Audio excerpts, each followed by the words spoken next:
গুজবে কান না দেয়ার আহ্বান জানিয়েছেন পানি সম্পদ প্রতিমন্ত্রী ফরহাদ হোসেন আজাদ। পঞ্চগড় থেকে আব্দুর রহিমের প্রতিবেদনে দেখুন বিস্তারিত।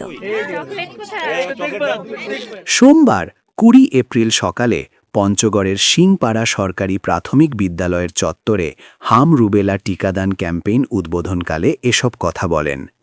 তিনি বলেন, আমরা আমাদের শিশুদের রক্ষা করার জন্য জাতীয়ভাবে অঙ্গীকারবদ্ধ। গুজবে কান না দিয়ে হামের উপসর্গ দেখা দিলেই হাসপাতালে ভর্তি করতে হবে। তিনি বলেন, আমাদের তারেক রহমানের সরকার শিশুদের সুরক্ষার জন্য কোনো কমতি করবে না।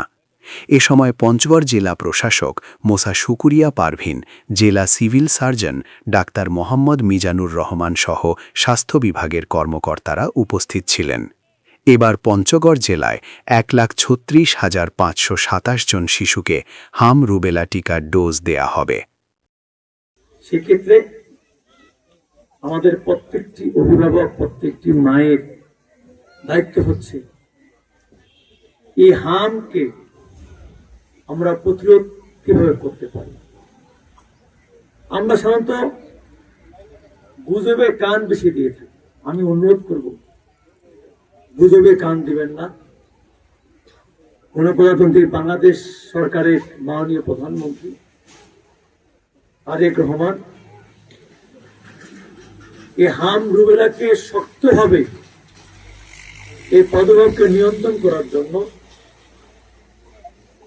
উনি আমাদের স্বাস্থ্যমন্ত্রীকে নির্দেশ দিয়েছেন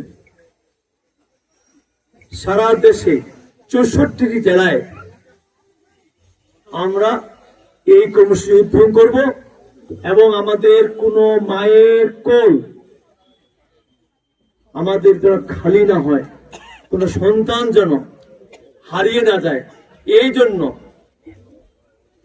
এমআরআই ভ্যাকসিন, এবি ভিটামিন সহ আরো যেগুলো আমাদের মেডিকেল সায়েন্সের যেগুলো আমাদের দরকার সন্তানদের জন্য সুরক্ষার জন্য, সেইগুলো আপনাদের সামনে আমরা প্রয়োজন মতো সরবরাহ করব, যার মধ্য দিয়ে ইনশাল্লাহ আমরা এই হামের যে আমরা প্রাদুর্ভাব দেখতে পাচ্ছি, ইনশাল্লাহ আমাদের পঞ্চগড় জেলায় এখন পর্যন্ত যেগুলো আমরা বিশেষ করে আমরা টেস্ট করেছি, এর মধ্যে এখন পর্যন্ত কারো পজিটিভ আসে নাই।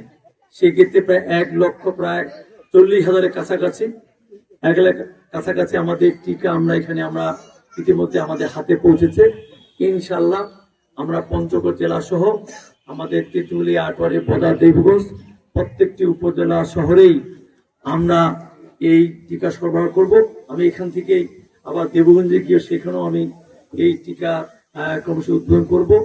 আর শুধু বলতে চাই, আপনারা আশ্বস্ত থাকবেন, আত্মবিশ্বাস রাখবেন এবং আপনার সন্তানকে যদি হামের কোনো ধরনের আপনি সিমটম দেখতে পান, সেটা টেস্টে আসুক আর না আসুক, আপনি সরাসরি এদিক সেদিক কোনো ধরনের কারো কান ব্যথা না শুনে আপনি সরাসরি আমাদের হাসপাতালে নিয়ে আসবেন। এবং আমার অনুরোধ থাকবে আপনাদের কাছে করজোরে, আমরা এই টিকাটা আপনাদের নিয়মিত দেওয়ার চেষ্টা করবেন।